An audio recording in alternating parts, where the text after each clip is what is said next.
Clean sweep किया गया था भारतीय जनता पार्टी की तरफ से, 25 आउट ऑफ 25 था, लेकिन इस बार 3 सीटों का लॉस यहाँ पर बीजेपी को 22 सीटें मिलती हुई नजर आ रही है। जी मुकेश जी, दो सीटें यहाँ पर, एक जो फैक्टर जो आया है यहाँ पर बीजेपी के भीतर में जो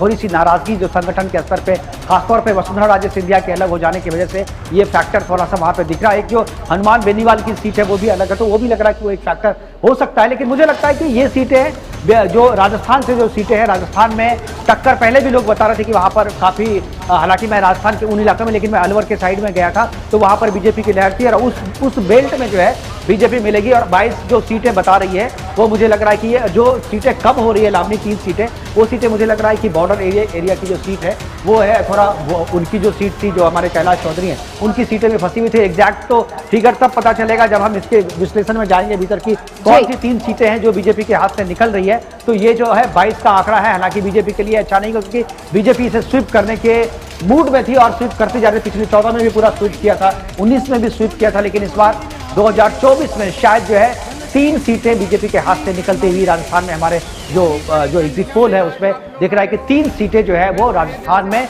बीजेपी को नुकसान हो रहा है। देखिए, और यहाँ पर सबसे इंपॉर्टेंट पॉइंट जो लगातार हम इन 7 चरणों के दौरान हम आपके सामने रखते भी रहे हैं कि भारतीय जनता पार्टी अगर 400 पार का नारा दे रही थी, 400 पार को टच करती हुई नजर आ रही है, तो कहीं ना कहीं से उनको वो सीटें दक्षिण से मिलेगी। अभी जो हम दक्षिण के आंकड़े रखेंगे तो उससे बहुत सारी चीजें स्पष्ट हो जाएगी। राजस्थान में जो लॉस हुआ है निश्चित रूप से उसकी भरपाई वहां से की जाएगी। बिल्कुल, नतांश हमारे साथ जुड़ चुके हैं। पटेल जुड़ गए हैं, ब्यूरो चीफ राजस्थान। नतांश, अगर आपको आवाज मिल रही है तो मैं आपसे जानना चाहूंगा कि ये जो बीजेपी की सीटें कम हो रही हैं वो आपको कहां से लग रहा है, ये सीटें कम कहां हो रही है? क्योंकि 25 की 25 सीटें का टारगेट रखा था बीजेपी ने, 3 सीटें कम हो रही है, 2 सीटें कांग्रेस के खाते में जा रही है, एक जो है वो निर्दलीय कौन है, कौन सी सीट है, अगर आप बता पाए हमारे दर्शकों को।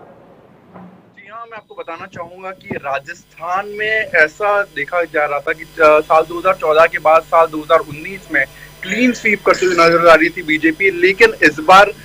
बकायदा जो गृह मंत्री अमित शाह हैं उन्होंने भी एक मीडिया इंटरव्यू में खुलासा किया था कि हमको राजस्थान में नुकसान हो सकता है, और ठीक वैसा ही हो रहा है। और यहाँ पर सबसे हॉट सीट जो बनी हुई थी वो बाड़मेर की, जहाँ पे केंद्रीय मंत्री कैलाश चौधरी इस बार वहां पर बीजेपी के उम्मीदवार बने थे। साथ ही उम्मीदवार बेनीवाल जो राष्ट्रीय लोकतांत्रिक पार्टी है उसको छोड़ करके कांग्रेस में आए थे, और कांग्रेस ने वहां से उम्मीदवार की घोषणा की थी बाड़मेर से, और साथ ही निर्दलीय विधायक है वो वहां पर उम्मीदवारी कर रहे थे लोकसभा प्रत्याशी के तौर पर। और कहीं ना कहीं ये जो त्रिकोणीय मुकाबला हो चला था, और इसी के चलते यहाँ पर एक सीट के नुकसान, यहाँ पर कहीं ना कहीं ये भी देखा जा रहा है कि जो कैलाश चौधरी है वो शायद अब तीसरे स्थान पर रह सकते हैं। शायद ये पहली ऐसी सीट होगी जो सबसे हॉट सीट बनी हुई है, और ये जो सीट है यहाँ पर बीजेपी को नुकसान हो सकता है। और साथ ही मैं बताना चाहूंगा कि नागौर में यहाँ पर कहीं ना कहीं जातिगत समीकरण थे वो काफी हावी साबित हुए,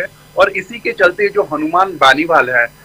बेनीवाल और ज्योति मिर्धा दोनों ही जाट समुदाय से आते हैं, और कहीं ना कहीं उनका जो जनाधार है वहां पर पार्टी से ज्यादा लोगों ने जो फेस है, जो इंडिविजुअल कैंडिडेट है उसको देखा, और इसी के चलते जो हनुमान बेनीवाल का हमने देखा, क्योंकि हम वहां पर ग्राउंड पे भी गए थे और ग्राउंड पे जाके हमने जो भी रिएक्शंस लिए थे उसमें ये सामने आया था कि हनुमान बेनीवाल कहीं ना कहीं वो सीट निकाल सकते हैं। और साथ ही जो तीसरी जो सीट है वो शायद मुझे लगता है कि जो चूरू लोकसभा क्षेत्र है जहां पर देवेंद्र झाझड़िया जिनको पैरा ओलंपियन है उनको बीजेपी ने उम्मीदवार घोषित किया था, साथ ही जो सेटिंग एमपी है वहां पर राहुल कस्बा, उनकी जो सेटिंग एमपी की टिकट काट दी थी, और कहीं ना कहीं उनके ऊपर ये भी आरोप लगे थे कि जो विधानसभा चुनाव है राजेंद्र राठौड़ को उन्होंने हराया था, और इसी के चलते उनको टिकट काटी गई, और उसके बाद वो उन्होंने बगावत करते कांग्रेस में शामिल हो गए। और कांग्रेस में शामिल होने के बाद उन्होंने जो